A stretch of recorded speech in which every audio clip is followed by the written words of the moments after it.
Eagles hatred is at an all-time high.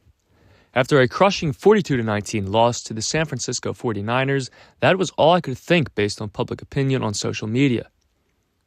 The Philadelphia Eagles have become the team everybody hates to see win and loves to see lose. This isn't new. People have always hated Philadelphia sports teams and their fans and anything to do with them.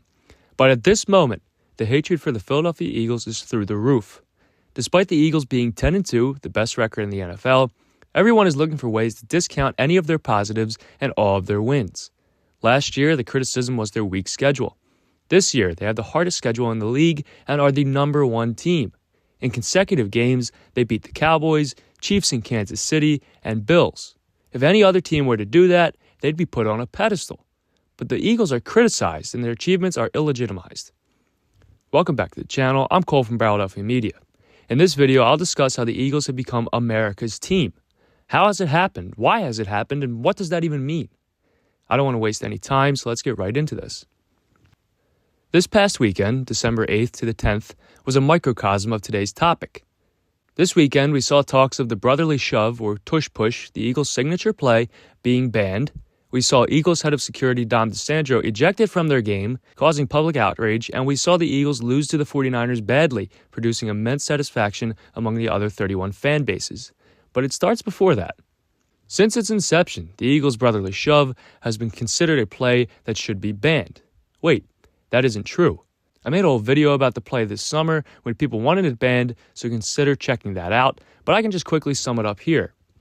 The brotherly shove, or tush push, is nothing more than a QB sneak. The play is entirely legal and has been for nearly 2 decades. It just hadn't been used much until Eagles offensive minds put 2 and 2 together and began using it with their elite offensive line and their quarterback who has enough lower body strength to squat a bus. It's a QB sneak, but with an offensive player or two behind the quarterback, offering some support. Again, an entirely legal play.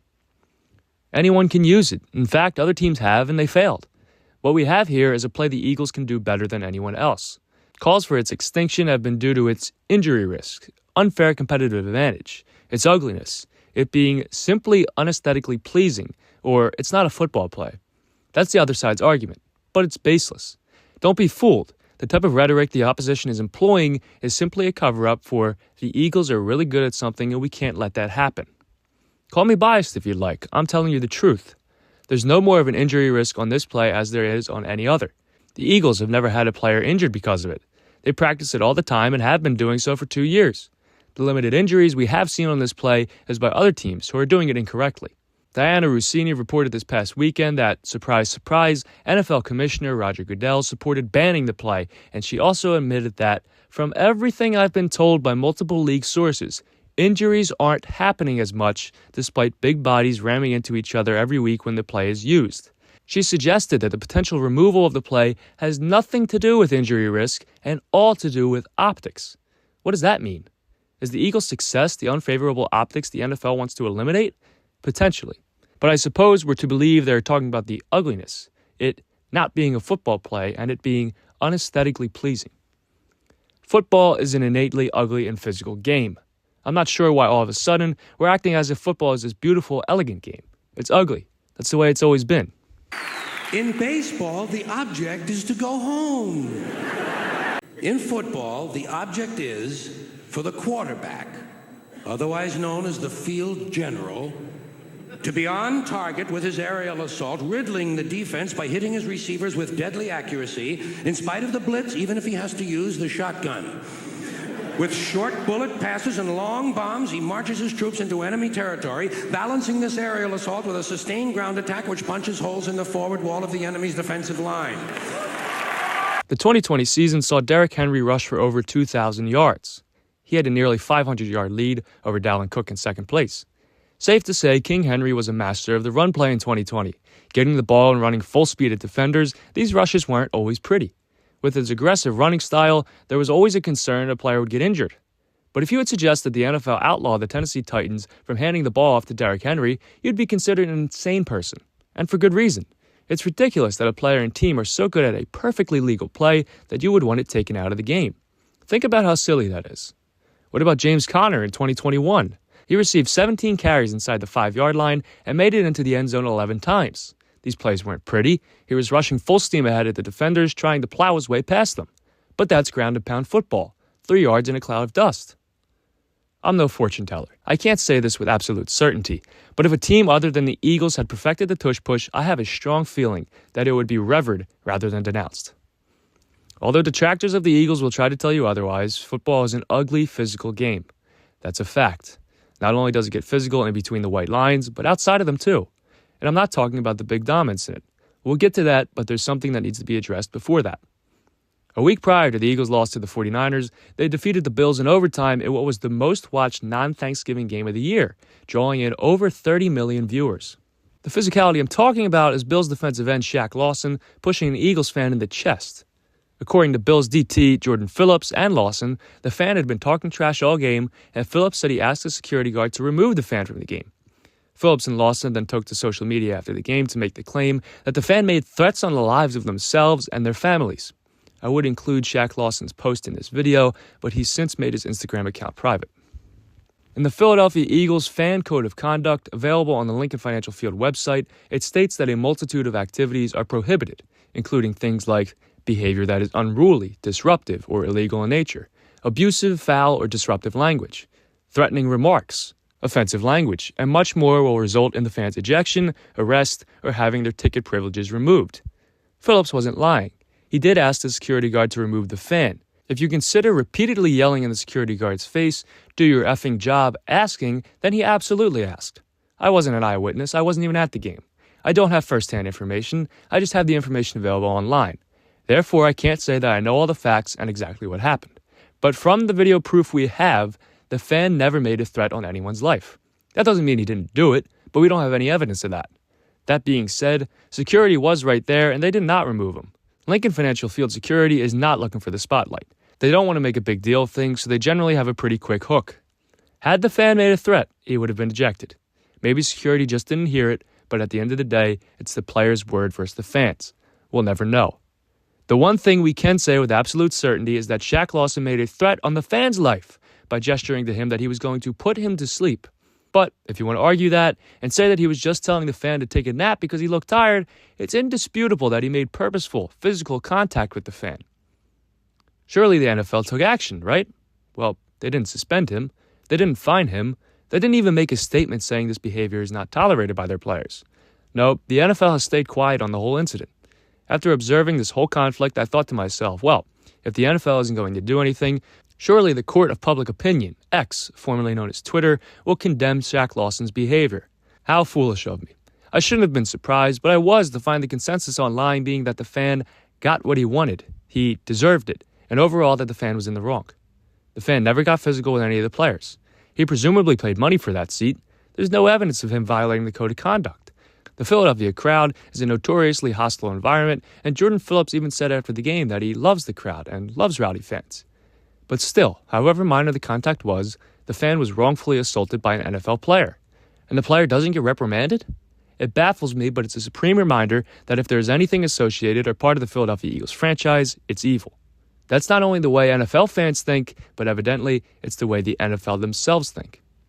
Now, on to more physicality, the Big Dom incident. For some background, if you watch any Eagles game and look around for Big Dom, you'll find him. He's been employed by the team since 1999, so he's been around for Andy Reid, Chip Kelly, Doug Peterson, and now Nick Sirianni. I won't lie and say I remember him standing next to Andy Reid, but I can say for sure I always noticed him next to Doug. Again, to be entirely honest with you, I used to wonder who he was, and it wasn't until 2021 when former Eagle Chris Long tweeted a photo of him on his TV and captioned it, "Photo Dom," that I learned his name was Dom. My point here is that Big Dom has been around for a long time. This isn't new. He's the Eagles' chief security officer, and again, to tie things in personally with myself, a few months ago when I was reading an ESPN article about Jalen Carter, I learned Dom was senior advisor to the general manager. I always just thought he was the muscle, but clearly he's a bigger part of this organization than the common fan thinks. I won't dissect the incident. The Eagles and 49ers do not like each other. Niners linebacker Dre Greenlaw illegally tackled Devontae Smith onto the Eagles' sideline. Greenlaw was flagged on the play.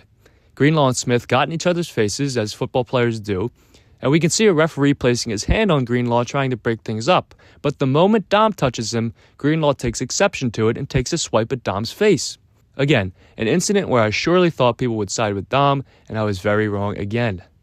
I'm not going to argue about this, but if we take teams and names out of the equation and just tell it like it is, a player commits a penalty against another player, a small scuffle ensues, and a security guard tries to help separate things by pulling one of the players away, and then that player tries to hit the security guard's face, isn't it obvious that the player is in the wrong? If this was reversed and say Hassan Reddick was in Dre Greenlaw's situation, Reddick would be made out to be a villain. No, Dom should not have touched the player. But let's keep in mind he was breaking up a spat and not throwing Greenlaw to the ground or doing something extreme like the media is acting like. This really is not a story at all. Greenlaw didn't do anything ridiculously bad and Dom didn't either. It was such a minor scuffle in a physical game. But headlines are being made out of it because the Eagles were involved. This is why they are America's team. Okay, I keep saying that. It's even the title of this video, but what does it mean? Everybody hates the Eagles. I've conveyed that point throughout the entire video. How could they possibly be the team all of America roots for? Well, that's not really what America's team means. That title is associated with the Dallas Cowboys, of course. The origins of the nickname could be debated, but it became a popular term after Dallas won Super Bowl XII in the late 70s. The reason for the moniker was they appear on television so often that their faces are as familiar to the public as presidents and movie stars. They are the Dallas Cowboys, America's team. The nickname gained new meaning when the Cowboys won 3 Super Bowls in the 90s. They had such a large, rabid fan base that were present at every Dallas road game. Despite that, as time went on, they had a large base of people that disliked them. The team everyone hated to see win and loved to see lose. Only, things have changed with the Cowboys. All they've done since the 90s is lose. I've noticed lately the hatred for the Dallas Cowboys isn't as prevalent as it used to be. They haven't been a real formidable contender in a long time, so why worry about them? Now let's draw the comparison. The Eagles have a large, rabid fan base that travels well. They won Super Bowl 52 and lost Super Bowl 57 last year. But what about that quote I gave you? They appear on television so often that their faces are as familiar to the public as presidents and movie stars. The Eagles have played 12 games this season. They have been the most watched game of the week 4 times this year, have been the second most watched once, and the third most watched twice. Their Week 12 matchup with the Bills drew in over 30 million viewers, coming in third that week only behind both the Cowboys and Lions Thanksgiving games where everyone in America is watching. Even still, they beat out the Thanksgiving nightcap Seahawks 49ers game. The Eagles-Niners matchup this past week drew in nearly 28 million viewers, more than the Niners got in that Thanksgiving game. Bottom line, people watch the Eagles. And why wouldn't they? They're a perennial contender and a great football team. But people aren't watching because they love watching the Eagles play football. They're watching because they love watching the Eagles lose football games. Unfortunately for them, it doesn't happen very often. That's why people bask in the Eagles' loss this week. I get it.